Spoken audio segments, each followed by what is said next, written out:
Wake that ass up. Early in the morning. The Breakfast Club.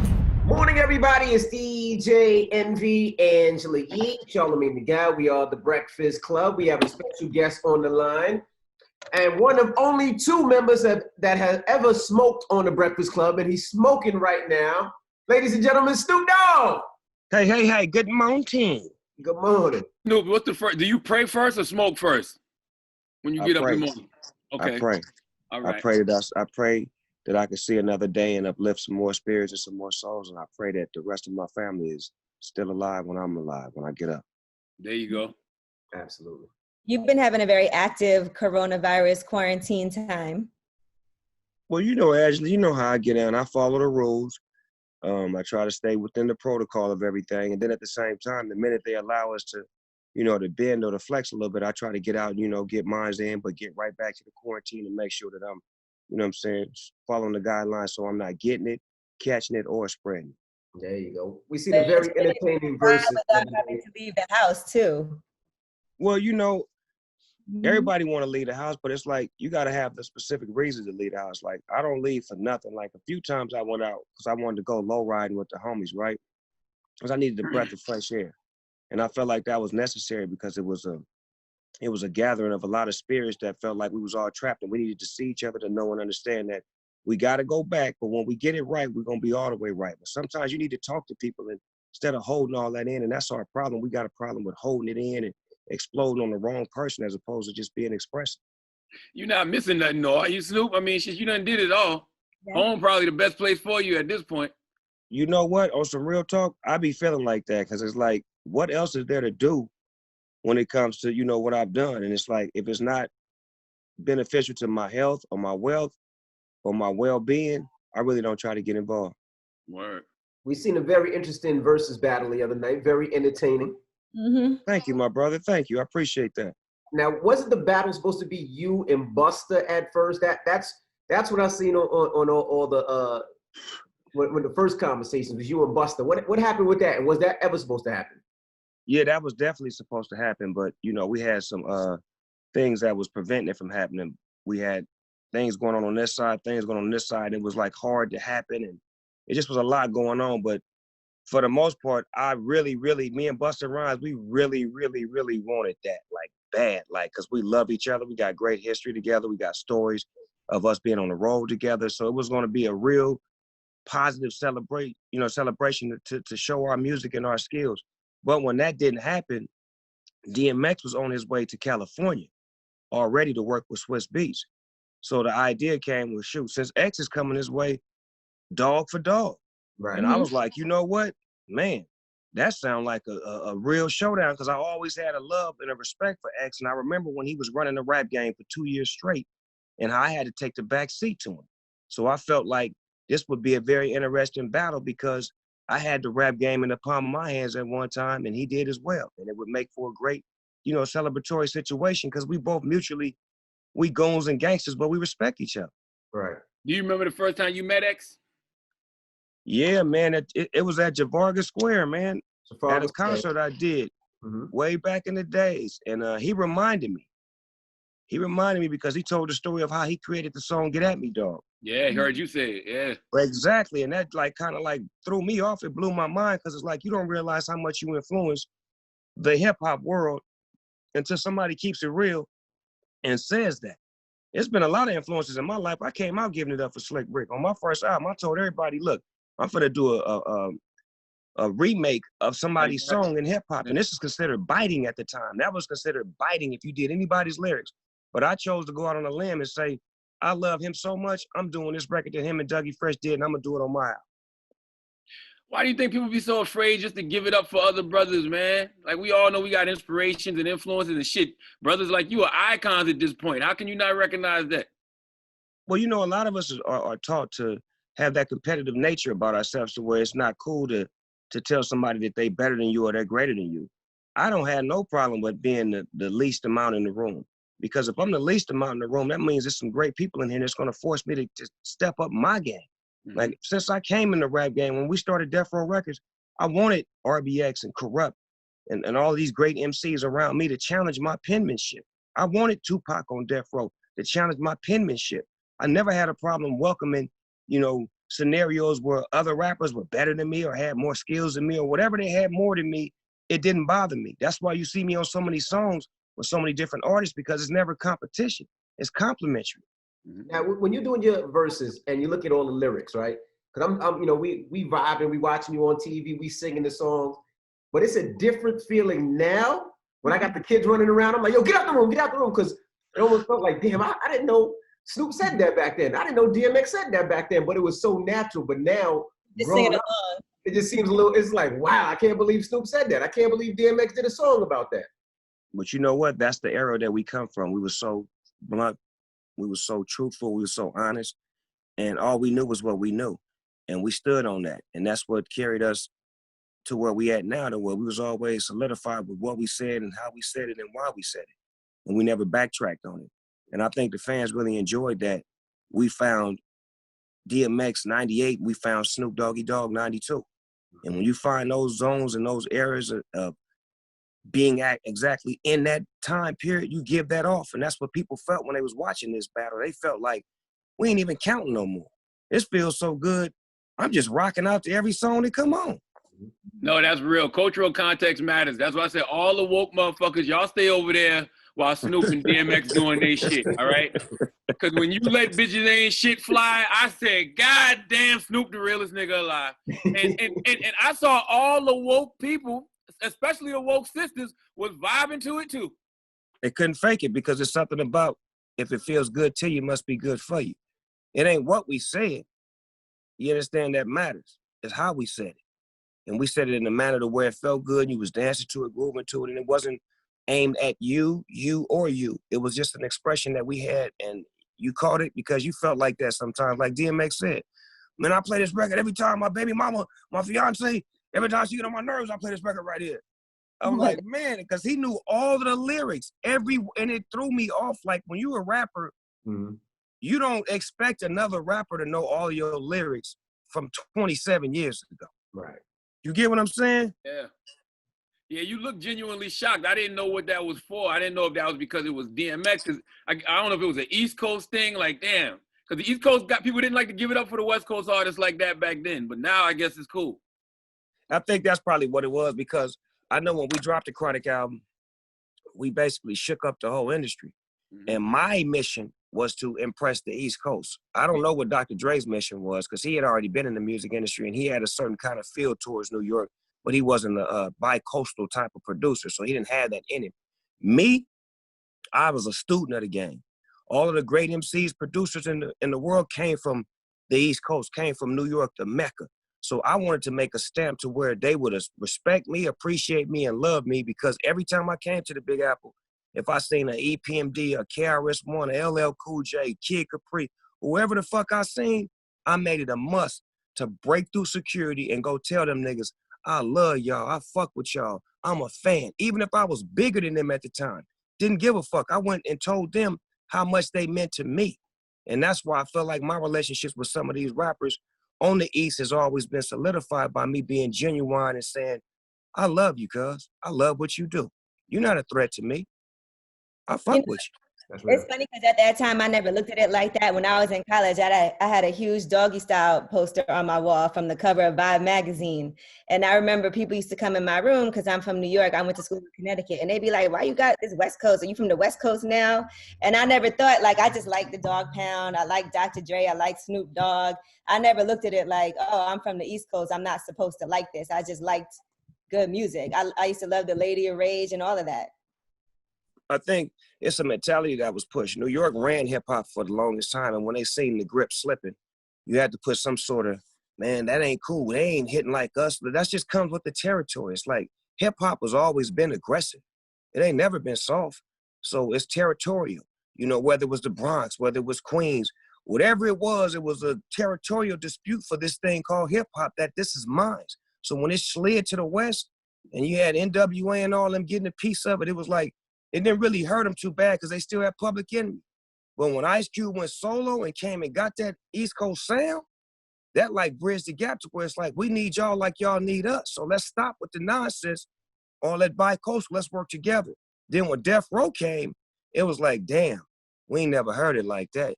maybe we need to go back to class and do a little bit of studying on what they doing. Because if you watch the next couple of albums that came out, they sounded sort of like Death Row. Samples, old school gangster shit. But that's what hip hop is about. We borrow from y'all, so it's only right for you to come back and borrow some sugar from me. You spoke in the battle too, how you wrote for Dr. Dre. And so you wrote, but then you also let other people write for you. Which one do you prefer? I like them both because I'll give you a great story. Me and the DOC, this is one of the greatest writers of hip hop. We're in here writing this song, struggling with this beat. We can't come up with shit. It's like the fourth day. Nigga, Dr. Dre fly, a nigga from New York into LA. We all in the studio. 30 minutes later, that nigga shit is done. He wrote Dre shit and my shit. And it was flawless. And me and DOC was like, well, looks like this nigga outstruck us on this one. So we're going to take the back seat and I'm going to accept it. And it was still Dre and it was Jay-Z and he wrote the whole fucking song. Really? Y'all probably didn't know that, huh? No, I knew Jay wrote. I knew Jay wrote still. I didn't know he wrote the whole record. I didn't know he wrote the whole That nigga record. wrote my parts too. I didn't write nothing. Really? That's what I'm trying to tell you. So it's like, we don't have that in us. We have whatever's best for the song. You get what I'm saying? Like if your pen can outstrike mine for the song, I'm not going to hate you. I'm going to commend you. And now I'm going to go back to the drawing board and try to outdo you. I feel like that's what this hip hop thing has been about. It's been about outdoing each other. Right. Yeah.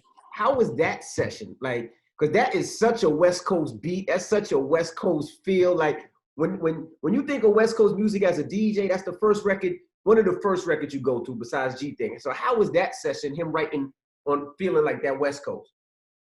Well, Jay-Z is a great writer to begin with for himself. So imagine him striking up for somebody that he truly loves and appreciates. So he loves Dr. Dre. That's what his pen showed you. That I can't write for you if I don't love you. I love everything about you. I know your get down, your tone, your delivery, the way you supposed to say it and how you supposed to say it. I know when Snoop's supposed to come in. I know when he's supposed to get out. Like that is great.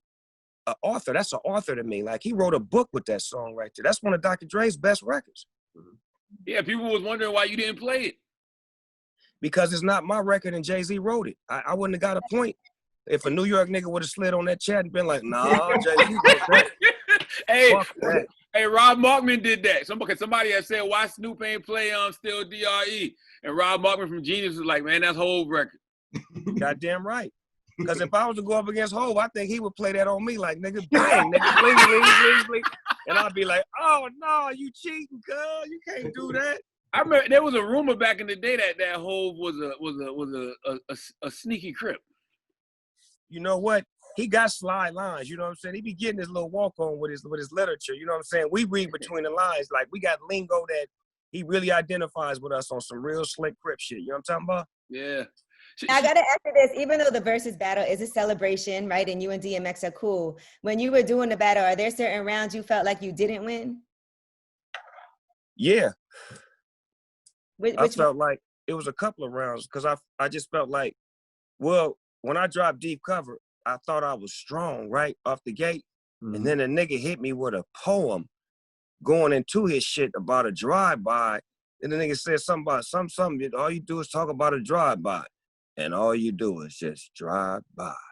Boom. And the music came on. I was like, damn, I lost that with the setup and the overhand right and the whole nine. You know what I'm saying? I go with shit like that. I go with style points. I go with how you set the song up, how emotional the song is, what's the feedback, what's the feel, and did the song make me get up? You get what I'm saying? If I'm going against you and your music got me singing your music and I'm dancing and rocking, you may get that point or I may lose half a point for being so into your shit. And that happened a couple of times because I can't deny it. I love DMX. That nigga shit is hot to death. And if you're a real nigga from the hood, some of that shit just gangsta Holy Ghost. Yeah, I mean, the thing about you and X, man, we both love y'all spirit. Yeah. So it's like X music is great and you just love X and you root for X. Same thing with you, but that music, man, that stuff y'all was making, man, those are weapons of mass destruction. It's just different levels to me. I think what we was doing, we was trying to, you got to look at what Dr. Dre was always up against. He was never like the greatest producer in the world when he was with NWA, and he was making the greatest music in the world, but they wasn't giving him that. So when he finally got a chance to get with Death Row Records and have a breath of fresh air, some new MCs and a new light, he was definitely gonna show his ass. And from that point on, I feel like Dr. Dre put his stake down as like, I'm the dopest producer in hip hop. I don't give a fuck where you from. You can't fuck with me. I can give you my track record and show you better than I could tell you. Everything I put out spent off something tremendous. And I started careers that ain't never died. So with that being said, we have a great list of producers, but they can't say that. You ain't put out a nigga from the West, a nigga from the Midwest, a nigga from the East, and all of them successful? Yeah. All of them had groups that spin off and became successful, and they all still doing good. Usually you have like one group, they'll break up, and that's it. It's never no long list of finding talent. Every time you come out, this nigga find jewels and he make Eminem, the great white hope. White rappers had zero respect in rap. Let's keep that one thou wow. None. He has probably put Eminem in a position where he could be labeled as one of the top 10 rappers ever. I don't think so, but the game feels like he's top 10 lyricists and all that comes with it, but that's just because he's with Dr. Dre, and Dr. Dre helped him find the best Eminem that he could find. See, I feel like people like you, Snoop, keep people honest. Because I respect Eminem, and I can see why people would have him in his top 10, top 5. I personally don't. Me neither. You've been around a long time. Why don't you have him in your top 10? Because there's some niggas in the 80s that he can't fuck with. Like who? Like Rakim. Yes, sir. Like Big Daddy Kane. Yes, sir. Like KRS-One. Like LL Cool J. Shall I go on? I love this list. Yeah, good. Like Ice Cube. You understand me? I ain't got no time to play with it. It is what it is. It's like, Cuz did that. He did that to the fullest. That's one of my teammates. That's one of my brothers. Mm-hmm. He did that. But when you talking about this hip hop shit that I can't live without, I can live without that. Yeah, the 80s don't get the respect it deserves, and it's weird because the 80s bred superstars like yourself, like Biggie, like Wu-Tang Clan, like Nas. Like I wonder why that 80s class don't get that respect when they talking about top 10s and top 5s and all that. Well, when we came, we tried to take them out. That's why. But a lot of us gave them respect, and then a lot of us really wanted their spot. Just like now. What the little niggas do now to us? Y'all niggas ain't goats. We the OGs. We the goats. We this. So it's like, that's what the game is built about. Hip-hop is a young man's game. It's not an old man's game. If you old and you playing it and you surviving, you got to know what the young niggas like so you can still dance around them. All right, because you still work with a lot of young artists. We saw you just did the song with Blueface. Obviously, you and Wiz, you know, are like that. And that is something that sometimes I feel like the older artists don't give the younger artists that either, kind of that, you know, I'm going to link up with you and lend you my expertise as well. Well, a lot of us, when we get older, we start judging. We start judging based off of how hip-hop was when we made it. Mm-hmm. Oh, man, hip-hop had these elements when we made it. Now it got a different element. What you think the rappers in the 80s said when we came? Mm-hmm. They didn't really prefer us too much because we killed their hustle. You know, they could only go to a gold chain and maybe a house and maybe a cameo in a movie. We took it to the level of owning shit, owning movies, putting out shit, producing, merchandise. And then we took it to a level where we had to stop. Now the young niggas got streaming. They got all kind of shit that we didn't have. Well, Google and Alexa, and niggas can meet people all. It's just so many different ways. And if you slow, in my era, you lost. If you have no internet skills, no social skills, your ass is lost in the shuffle. This ain't a cassette game no more. Mm-hmm. Yeah, absolutely right. And you've been rapping in Spanish. How fluent are you in Spanish? Actually, I had my boy D Smoke write that for me.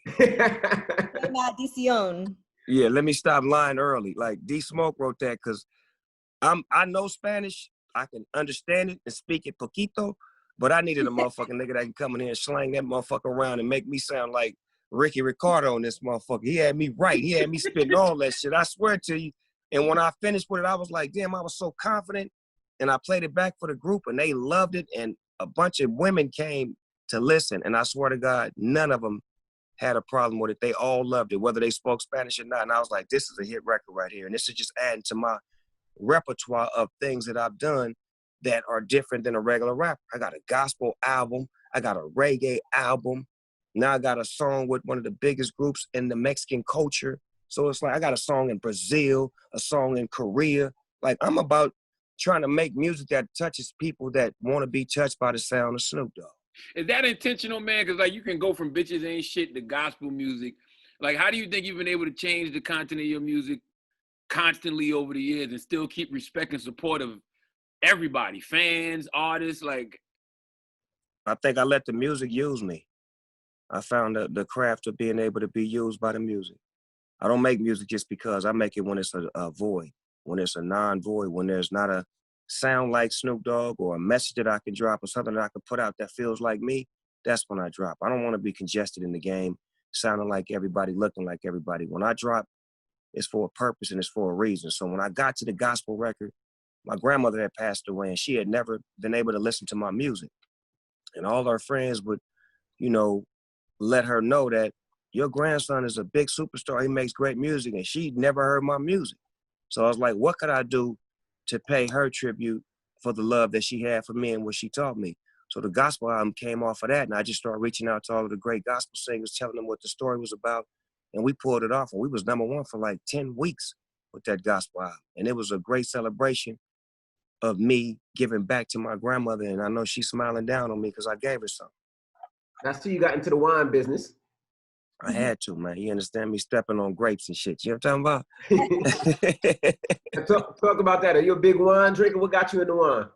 You know what? The wine game is like a tone down. Like, you know, whenever I want to relax and not be bothered with what's going on in the world, and I just want to sit back and probably enjoy some jazz music or maybe a plate of spaghetti. You know what I'm saying? But something that's relaxing, that's not so stressful and it's not so demanding on what has to be done, but what is not needed right now.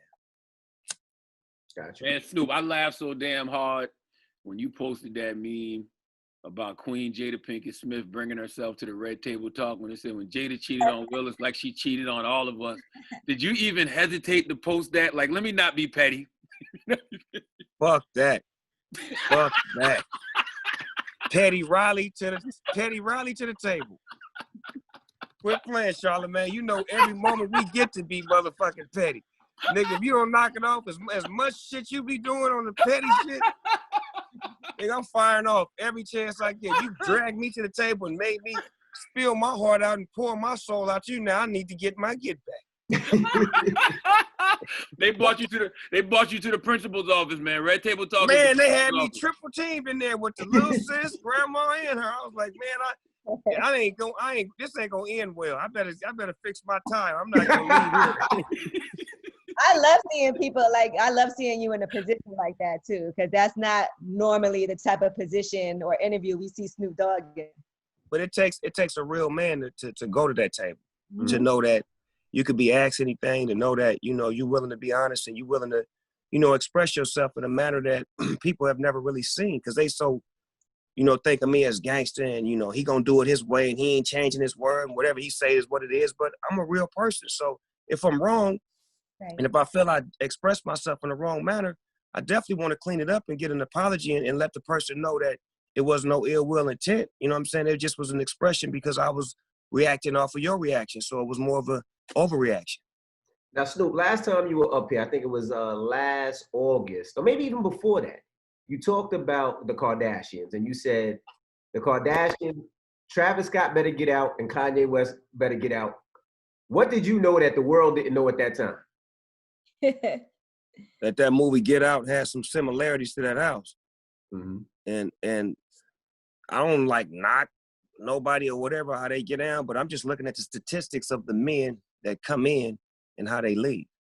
And it just ain't right. Like, am I wrong for saying that? Like, no, because it's a fact. And it's like, I'm not picking on nobody. I'm just saying it's just something strange going on over there. I've been invited over there a couple of times. I ain't never went. Never? Ever. That says a lot though, Snoop, because you a person that, you know, you tend to kick it with a little bit of everybody. And I'm cool with Chloe, my homegirl. I love Kendall. Kylie cool with me.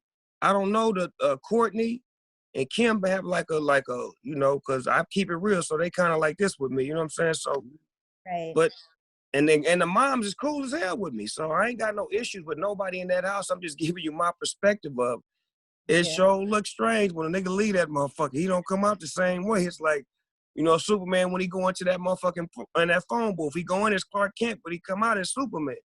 Well, you know what, Snoop, you did get some backlash for being in the studio with Kanye, right? After you had. Well, let me say this. Mm-hmm. Dr. Dre called me to the studio because Dr. Dre was producing Kanye's album. I don't know if y'all knew that or not. I may be spilling the beans, but I'm gonna clear this shit up.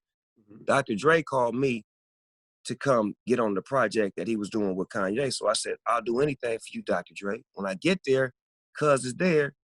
He playing me his shit. It's sounding good. The nigga mind sound like he right. He in the right spirit. He rapping his shit. The shit he saying is spiritual, is dope. And I'm telling him, nigga, you back. He like, I want to get you on something. No problem. Strike up. Put my thing down for the spirit. I'm going to give you that because it's hip-hop and I was fucking with you before you went crazy. And it look like you back to being normal again. So I'm going to give you that because my nigga Dr. Dre asked for it. You feel what I'm saying? So it's like when your mentor asks of you, you don't question that. Well, that's my trust with Dre. Did that conversation ever come up with you and Kanye? Did any of that come up? Did you have to tell him how you feel about any of that shit he was doing? Man, one thing about me and Kanye, we've been real since we've been real with each other. And certain things don't even need to be discussed. Like, that wasn't the moment or the time or the mode. He was happy to see me. I was happy to see him. And it was a brotherhood. It wasn't about what we did in the past. It was about let's move forward and try to, you know, get to what we had. And when I sized him up and seen his mental and what he was on and what he was spitting, I was like, he got his shit together. So I can get out with him. Because it's been times in the past where I've been asked to fuck with him. And I was like, I ain't fucking with him. So it wasn't like this was like, you know, the first call. This may have been like the 13th or the 14th call. And it was like, you know what? I'm going to go ahead and honor you, cuz, for you. Because in the beginning, it was for him. And it was like, I ain't doing that shit for him. Then the nigga had to use the twist. Like, well, nigga, do it for me. Fuck. All right, I'll do it. You know how your big brothers get. Yeah, Pac was a Gemini, Kanye is a Gemini. Are there any similarities between them as artists and I guess people? I think that work ethic, they both got that same kill instinct that in the studio, them niggas is killers. Like, I now that you said that, I feel a lot of Kanye is Tupac with his aggression and his energy. It's just Tupac knew how to aim it differently. Like, it used to be a time where Kanye was a perfectionist at telling stories and expressing what he felt. You know, whether it was about his mother, whether it was about Big Brother, or about street shit, or life and gold diggers, whatever. He had a great way of saying it. Even the Jesus Walk, he had a great way of expressing himself. And then it just feels like now he's losing the message behind what is real and what's fake. Like, you got to really push what you're speaking on. And in the past, you really knew what you were speaking to. And you could be asked questions about it and you could answer intelligently. Now when a nigga asks you questions, his answer this nigga giving nowadays is like, damn, what fucking history book this nigga reading out of? Now, you know what I wanted to ask you, Snoop? I was thinking about this because I've been watching Marriage Boot Camp. Have you been watching Corrupt on Marriage Boot Camp at all? Sad. We tried to get him help, you know what I'm saying? But you got to want to help yourself. You know, we never turn our back on none of our brothers, but hopefully this show will show him that he need to get his shit together. And when you're dealing with friends and family, this shit happens. You know, abuse happens. You know, intervention is needed. But when you intervene, the person that needs the intervention has to want it more than you want it for them, or it's not gonna work. So with that being said, I watched the show, disappointed. Don't like how they got my nigga out there, but he a grown ass man. And I feel like this is gonna help him see what we've been trying to tell him for the past 3 years. Cuz, go get you some help. Cuz, go get your life right. Get off that bottle. Slow down. Get in the gym. Drink some water. You know what I'm saying? But when you're going through issues, you know, you lose your mother. You lose your son's baby mother. You get divorced. It's like a lot of shit that's going on in his head that we wasn't prepared for when we left Death Row Records. We wasn't taught a lot of this shit. And a lot of us started families and just had to figure it out. So You know, we praying for him. I love him to death, and I just want to see him get some help. And hopefully this television show can help him get some help. You know, Did he, it say sounds it like helped him? Did he say it helped him at all since they finished? Like, is he on track, back on track, or? It's crazy with him because he's a loner. He's the type of motherfucker that'll go be by himself somewhere and we won't know where he at. You know what I'm saying? So it's real delicate. But no one understands we own him and we got eyes on him and we got the prayer angels on him and we try to make sure that he understands that this is his life. It's only so much you can want for somebody. They gotta want it for themselves. That's Snoop. it sounds like Corrupt got a lot of unresolved trauma that he probably needs therapy for. And you know, I'm a praying man too, but I believe in therapy as well. Is therapy something you believe in, Snoop? Definitely. That's a lot of issues in the Black communities that we don't admit that we have mental issues and we need therapy. We need conversation. We need expression. We need to be able to get off what we hold on to. And I said that earlier. We like to let shit build up and then we take it out on the wrong person. And that goes with therapy. If you have therapy, then you may be able to express and scream and yell at your therapist and get that shit out and go back home and have a basic conversation as opposed to arguing this shit all the time at home. Have you ever sat down with a therapist? A couple of times. I went to a marriage counselor before with me and my wife. You know, shit, I mean, this shit ain't easy, man. You know what I'm saying? So it's like, you got to do things to keep the shit together. And sometimes it don't work with y'all conversation because you got your views, she got her views. You know, you was wrong, she was right, and you trying to make your wrong right. You know what I'm saying? You need somebody to step in the middle and be like, nigga, you was wrong as a motherfucker. You got to ABC. I was going to ask you that during the pandemic. You've been driving your wife crazy? Or has the relationship got a lot stronger? Or is it one of those things like, because usually you're on the road every weekend. So, you know, it's a lot different when you're home 24 hours, 7 days a week. But the thing is about me and her relationship, like we get down how we get down. Like she been with me from day one. So she know who I am, what I am, and how I get down. So we like a team as far as like the way we do things. It's team orientated. She got her little crew of friends. She like to roll with Monica. Monica is like her best friend. So her and Monica do things together and, you know, they girls. So I don't get involved with girl things. You know, I give her space and me and my homies, we may do our thing, but we find a common ground to meet up and to continue our relationship and to be family and to be wholesome. But a lot of times when you this far into a relationship, you got to have different outlets to keep the relationship together, different things to keep you in circle and have different friends who have the same values as you. Like when I was running with a bunch of players and pimps and niggas that didn't have relationships, it, you know, gave me temptation to want to dibble and dabble because they didn't have what I had. But when I started hanging out with niggas who had a wife and had to be home at a certain time, it made me restructure my thing as far as like, okay, I'm gonna build my whole facilities where everything can happen at one spot. My wife can be here, my kids can be here, and I don't have to go nowhere. Yeah, I saw a video that Monica posted. I thought she was like a kid performing somewhere with your wife or at a showcase or something. Yeah, they dogs. They got close when I was on No Limit Records. When Monica and C Murder was real close. They got real close as friends and they sisters. So and I love that. I love the fact that she has a female friend in the industry who can, you know what I'm saying, give her the ins and outs of how she gotta move, shake, rattle, and roll. And my wife is smart as a motherfucker. You gotta be a queen, a mental psychiatrist to be with me. And she's handled all that shit for this many years and all the shit I did right and wrong. She stayed by my side, got my back. Don't put out no bullshit. Don't, you know, try to match the negative shit that I done. Like that says a lot to be a, you know, a real Black queen to stand up and to be, you know, down for it all. Man, you've been a superstar for a long time, Snoop, and people think you just naturally cool. They think it's the weed. They say, man, Snoop always happy. I can look at Snoop and hear Snoop talk and tell Snoop did the work on himself. I can tell Snoop been to therapy. I can see you got God in your life. How did you get to that space? How did you not lose yourself in the industry?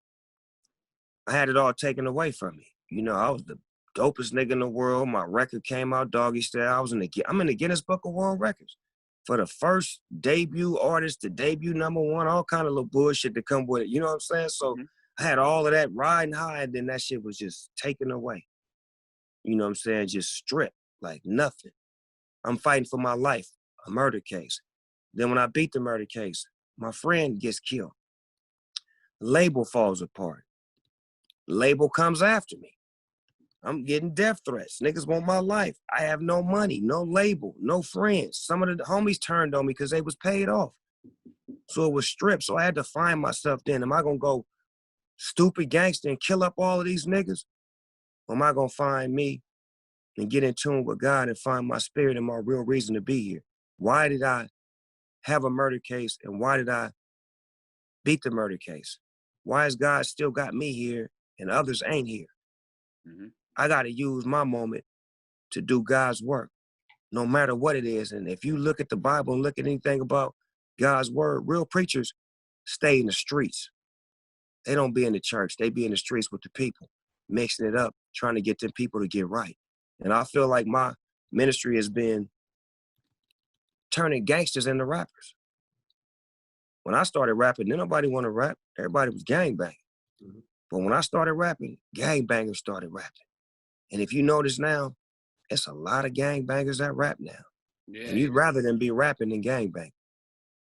You got to tell me about the first time you went to therapy and what made you go, man.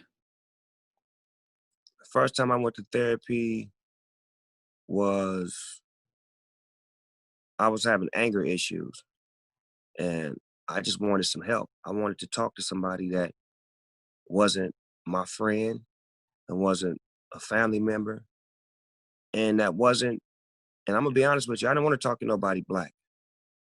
I wanted to get a different perspective on me. Mm-hmm. And I don't think that was racist by me saying it. I think it was just I needed a different opinion and evaluation because I've been getting the same. Nobody gives a fuck. He's Snoop Dogg. He's a star. I did the same thing. I wanted to talk. They'll excuse everything. A few dollars. You know, pay this or buy this. I wanted somebody to tell me the truth on where I'm fucking up at, where I need to tighten up at, where am I leaking at, what is my spirit, what's my purpose.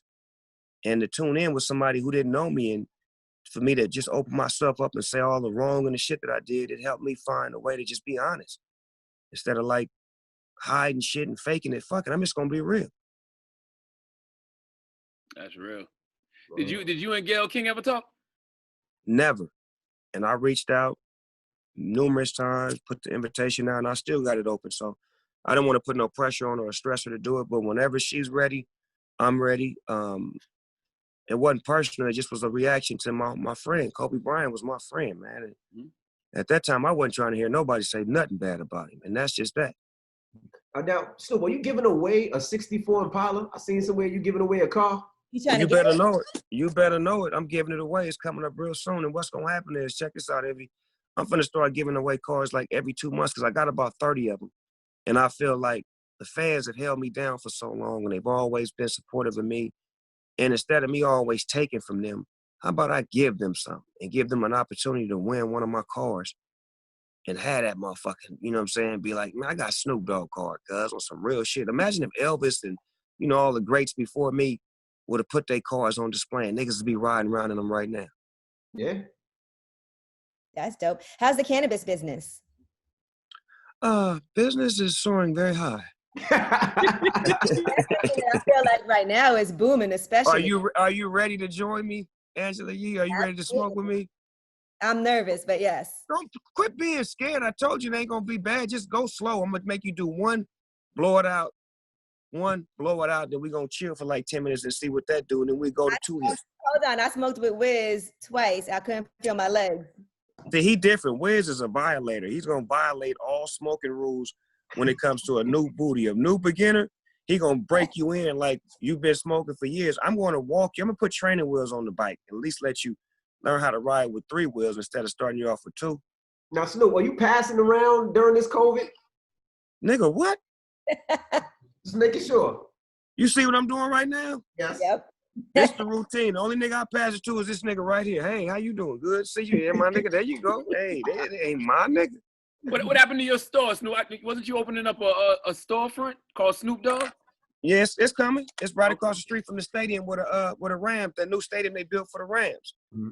I'm waiting. You know what I'm saying? I don't want to put that out there right now. I think I want to wait until, you know, civilization get back to being civilized. You know what I'm saying? Right now, we slanging it online right now. You can buy products online on SnoopDogg.com or, you know, the snoopermarket.com. You can get that. But the store is amazing. It's tremendous. The way it's built, the look, and it's directly across the street from the stadium. I just feel like I want to make sure it's the right time and the right look and the right everything. And by the way, I just put Carl Kanye on my team. He's one of the, members on my squad, making sure that my store and my look comes off right, because he's an OG at this shit. Yeah, I mean, you're such a Los Angeles landmark, man. I feel like you need to have a destination location when people come to LA. Nipsey used to always talk about, God bless the dead, Nipsey used to always talk about they should have like a Snoop land, like a amusement park. He did. He used to always tell me that shit, man. Like, you need to put together a motherfucking doggy land, cuz, where they got 40-ounce roller coasters and all kind of hood shit in there. They selling house shoes. And I'm like, cuz, I don't get it. But when y'all come to LA, y'all got to come to my facility, the compound, where we did the versus battle. I think I have my doggy land. It's like an amusement park there? Nigga, it's hard to explain. Ask Swiss Beat, ask any nigga that's ever been up in here. Matter of fact, DMX been in here recording his record for the past 3-4 days. I heard your compound is crazy. Somebody told me your compound was crazy. It was like a big This motherfucker's different, man. Next time you come do one of them real estate things out here, Envy, slide by this motherfucker. Quit doing real estate without coming looking at mine. I definitely, my partner was there. I think my partner came over there with your son. He was like, it's crazy. He came back. Did, like, he like, did. He turned my son out. My son got me giving him money for real estate. I'm like, hold on, nigga, wait a minute.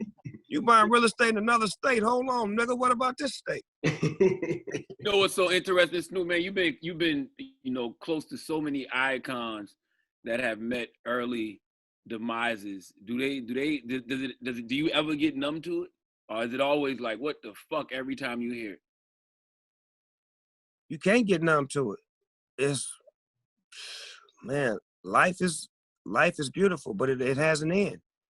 And that's why we try to have those great moments, so when it do end, you can reflect back. And I'm honored and blessed to say that the icons that have passed, that I've had a relationship with, we had fun times. We had great times. And it's documented, and it's pictures, and it's moments, and it's shit that reminds me of how much I love that person and that person loved me. And anytime you can keep that spirit alive, God don't make no mistakes. He took his angel home early. And we're going to have to go home soon. So when it's our time to go home, make sure you're ready. That picture of Kobe, God bless the dead, with the red eyes. Is that a real picture, or was that Photoshop? Or did you make Charlamagne, hear no evil, see no evil. Kobe not here to defend himself. You hear me? Got you. We're gonna let that ride. That's for 824, because we do it 24/8 around here. You hear me? Hey, earlier we were talking about how you've done pretty much everything and done so much. So what is there left for Snoop to do? Like, what is still on your bucket list? Anything? Yeah, well, right now, for the past 3 years, I've been working with the special stars, special needs kids. So we got the Snoop Special Stars. Y'all know I got my football league, Snoop's Youth Football League. We got kids in the NFL, college, high school doing their thing. But we started the Snoop Special Stars about 3 years ago to deal with special needs kids. And I tell you, this is some of the most beautiful shit you'd ever want to see in your life. To see a special needs kid come out there and be very, very bashful, and their parents like shy and don't want to really, my son, something's wrong with him. And then all of a sudden we get to coaching him and playing with him and talking to him and visiting him in time. And then before you know it, that kid comes out their shell and they dance and having a good time and celebrating. They doing things that normal kids do. And it puts a smile on the parents' face that they can say, my baby ain't had this much fun in 10 years. And then we got people in the league that we have older people in the league. It's not just for kids, it's Snoop Special Stars. So we had a banquet that we did where we made them all dress up and we gave them all awards. Everybody got an award. So we had a particular part of the show. We brought a guy named Tommy the Clown, who's a dancer out here. He came in dancing, and it was one guy, a 77-year-old man, and he got up and he was dancing, and the dancing was over and he still was dancing. And they was trying to make him sit down. And I had the mic. I said, nah, leave him alone. Let him dance. And when the night was over, his wife came to me and she said, baby, my husband ain't got up and danced in over 30 years. Wow. You have touched his spirit. And I swear to God, I started crying. It was so deep that what we doing, and it's no cameras on it. It's not for credit. It's not for notoriety. It's to put the spirit back into the community of the special needs. Because people forget about them. And we all got one in our family. And we all try to act like it ain't what it ain't. But we found a way to get them the real love. There you go. Yeah, a lot of times, man, they just want to be treated like everybody else. Like But how do you know how when there's no tutelage or no information? If you're born with an artistic kid, they don't give you no handbook on what to do. You just got to raise them and deal with the screaming and hollering and whatever disabilities they have. You got to deal with that, and you don't have no information on how to deal with it. So we've been like, we found coaches and teachers and people who come from that world who know how to talk to them, who know how to reason with them, who know how to, because it's just dialogue, it's patience. That's all it is. Have you ever had one of the special needs kids ask you to hit the weed? No, but one of the little niggas, these niggas is crazy too. One of the little niggas like, hey, nigga about 9 years old, hey, what's up with you and Suge Knight? That nigga still on your head? I'm like, nigga, what the fuck is you talking about? You supposed to be special needs and you ask me some shit like that. Get your ass out of this class, nigga. Ain't nothing wrong with you. Hey, Snoop, I'm glad that you're gonna be on that No Limit doc too, man, because I feel like that's a part of your life that doesn't get told enough. Man, do you realize that saved my life? Like, Master P saved my life. I was gonna put an album out called Fuck Death Row. And Mac 10 was gonna give me $1 million to put it out. It was gonna be on Who Bangin' Records. No. And Who Bangin' Records and No Limit Records was all up under Priority Records and Ice Cube label. So I would go up there to see Mac 10. And when I would go up there, I would have to pass by Master P's No Limit shit to get to Mac 10. I passed by one day, Mystical in there. And I don't even know Cub, but I know his music. He like, what's up? I'm like, what's up, nigga? I fuck with you, nigga. I fuck with you, nigga. We gonna be at the studio tonight, nigga. Come by. All right, cool. I come by the studio. Get on the song. Master P like, how much you want for the song? In my mind, I'm like, shit, I'm broke right now. I ain't getting no money. Nigga, give me 15. But I'm thinking like 1,500. Cause I just need something. I come back the next day, Master P wrote me a check for 35,000. So I'm like, oh, I like this nigga style. You know what I'm saying? So now he called me to his office. He said, what you working on? I said, I got this album called Fuck Death Row. This motherfucker hard. He like, hold on, bro. He closed the door. That nigga like, man, you ain't gonna live to see that album come out. He said, don't do that, bro. You can't make no record talking about Death Row and Suge, man. You gotta let that shit go, man. He said, let me make an offer to you. Let me make a proposal to you. My own boy Marvin Watkins, rest in peace, was the middleman to this. And him and Marvin put together a play that sounded good, and the nigga flew me to New Orleans. And when I took my father, my cousin Daz, and I think I took one more person with me. And this nigga drove me around the neighborhood and said, pick any house you want. And at that time, I was living in a house that was under Suge Knight's name. All my cars under Suge Knight's name. So for a nigga to show me, damn, you could have your own sign on the dotted line, I had to say, you know what? Fuck that. I'm going with this nigga. So he was like, nigga, if you sign with me, you got to come down to New Orleans. You can't be out here. You and your whole family got to come down here. So I came, picked the house out, picked out a car for my wife, a car for me, got the house furnished, flew my wife and my kids to New Orleans. And 3 years later, nigga, I did that. Oh, I got so many questions, man. First of all, why would Mac 10 want you to do that? Like Mac 10 know that would have caused so much trouble in LA. Well, at that time, we didn't give a fuck. You got to remember who we was. Yeah. You get what I'm saying? So this is what LA was at that time. Like, nigga, you can't come at me, nigga. Don't think I ain't finna come back. And I had to have some allies. I had to get with a nigga that was a blood, that had a strong gang backing him, because Suge Knight had money and was paying niggas off. So it was like I had to even the playing field in my mind, which was stupid because it was mass destruction. And thank God for Master P and No Limit and my spirit of understanding to be able to say, you know what? I'm going to let it go. Whatever they trying to do to me, they can try to do to me. I'm going to No Limit Records. What happened to that album? What happened to who? The home. Like the songs on it. I don't know. Some of them, you know, I used to live in a house. And when I moved out the house, I think some of that shit was just left there. Like I tried to like, when I went to No Limit, I bought a new studio, new everything, new car, new furniture, like all that shit in LA, I didn't give a fuck about none of that shit. So I wasn't really like on that. I went to go make South music. I was on some No Limit shit. Them niggas had a nigga in the studio every day. It was 100 fucking artists and 5 producers, and it was like a fucking production making cars. It was no time off. The ice cream shop was a little ass building inside of a bank, but it was constant music production. And it's like over there, shit, you better hurry up, nigga. You may not make the album that's coming out in 2 weeks, or you may not get on the song that's gonna be on here. So it's like, it taught me a different work ethic. To me, Tupac prepared me for No Limit. So the whole project was a diss record? The whole Fuck Death Row? Like, so it was aimed at, I'm assuming, Suge, and who else would it be aimed at? Whoever was over there, Woody. Damn. All of them. It was an AK-47 shot. To lay everything. Grandma in the house, she get it too. And why did Interscope let you? I don't understand it, because you were such a big artist. Like, Interscope didn't just let you go to Priority, right? Or was that all the same building? No, that's not the same building. Okay. Basically, I feel Interscope didn't want that issue. Right. That Suge Knight issue. Mm-hmm. Because remember, he was a goon too. Right. Nigga, you owe me. Nigga, that's my artist. You know, he was one of them. And I don't think they wanted that pressure, because remember, Dre had left and went there. So and that was like not a clean break, and Dre left with nothing. Right. And he still had shit to say about it. Nigga, he left with everything. Even me. Like, come on, man. So like, you know, certain things we had to leave behind in order to move forward.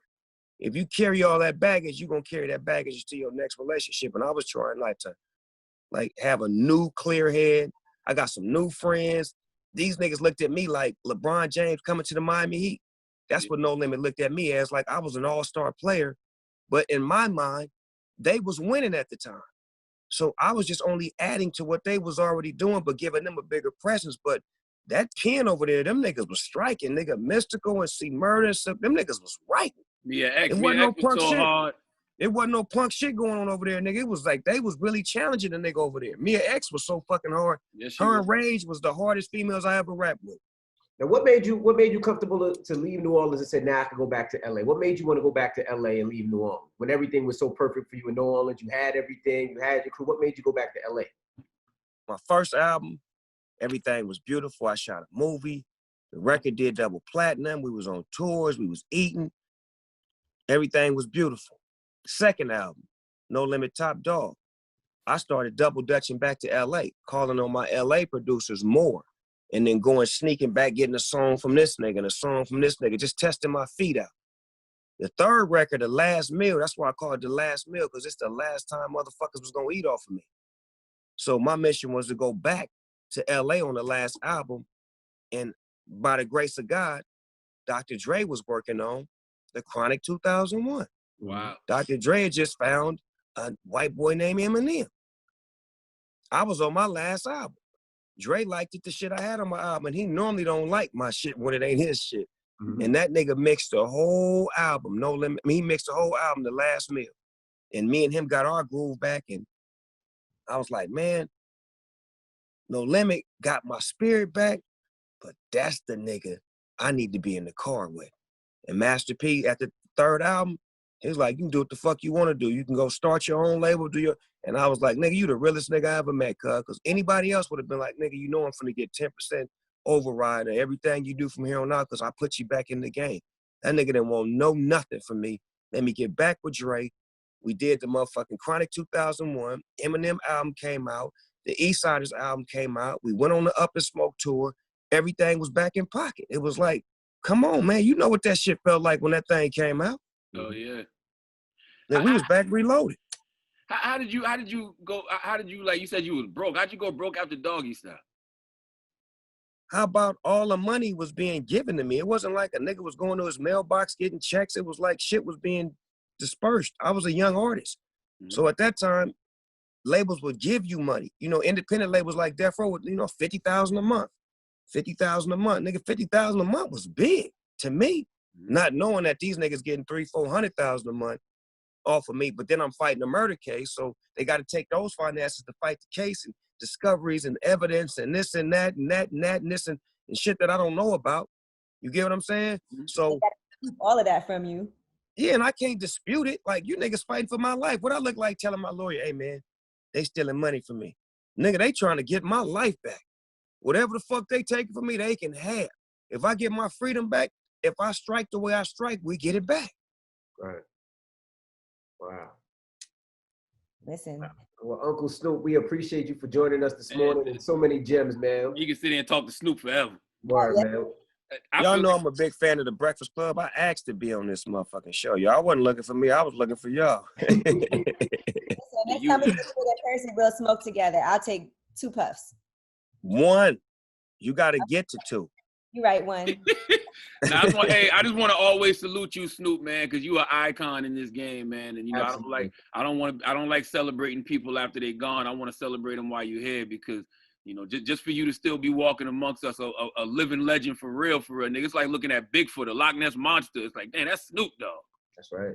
Hey, man, I treasure those moments that I could give people that add on to this legacy. But I'm just doing God's work, and I'm here to do what I'm supposed to do. I found out how to master me, man. How to just be a fun, loving, caring guy and be real at all times. All right. Well, thank you, Uncle Snoop. We love you. Snoop D-O-double-G. Breakfast Club, Snoop Dogg. In the morning, baby.